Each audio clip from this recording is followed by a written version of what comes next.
আমন ডালের খিচুড়ি রান্না করব। এখন আমি চাউল ডালের মধ্যে সব মশলাগুলো দিয়ে দিব। এখন আমি তেল দিয়ে সব মশলা দিয়ে মাখিয়ে নিব। এখন আমি গরম পানি দিয়ে দিব। খিচুড়িও হয়ে গেল। আসসালামু আলাইকুম বন্ধুরা, আজকে আমি আমন ডালের খিচুড়ি রান্না করব। এখানে আমন ডালের চাউল নিয়ে নিয়েছি।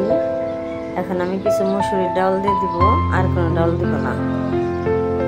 চাউলটা আমি সুন্দর করে দিয়ে নিলাম। এখন আমার যা যা মশলা লাগবে আমি এখানে নিয়ে নিচ্ছি। এখানে পেঁয়াজ কাঁচামরিচ কেটে নিচ্ছি, মশলা বেটে নিচ্ছি,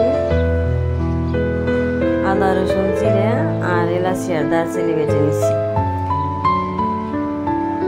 এইসব মশলাগুলো দিয়ে আমি খিচুড়ি রান্না করবো, গ্রাম স্টাইলের খিচুড়ি রান্না করবো। তাহলে সবাই প্রথম থেকে শেষ পর্যন্ত পুরো ভিডিওটা দেখে নিও।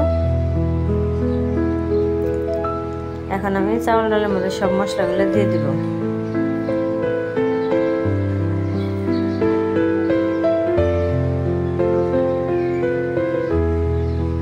এখন আমি তেল দিয়ে সব মশলা দিয়ে মাখিয়ে নিব।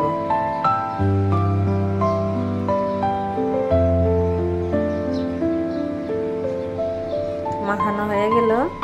এখন আমি গরম পানি দিয়ে দিব।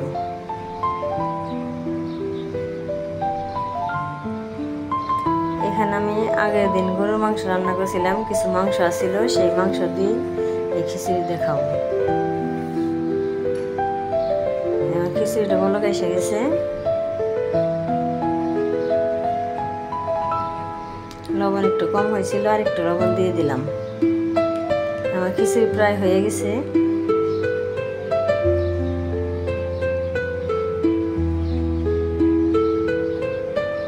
চাউলটা সিদ্ধ হয়ে গেছে। আমি তরকারিটা গরম করে নামিয়ে নিলাম। আমার খিচুড়িও হয়ে গেল। আমার আজকের ভিডিও কেমন লাগলো অবশ্যই কমেন্ট করবে। তাহলে আজকের ভিডিও এখানে শেষ করলাম। সবাই ভালো থাকবে, সুস্থ থাকবে, সাবধানে থাকবে। আল্লাহ হাফেজ।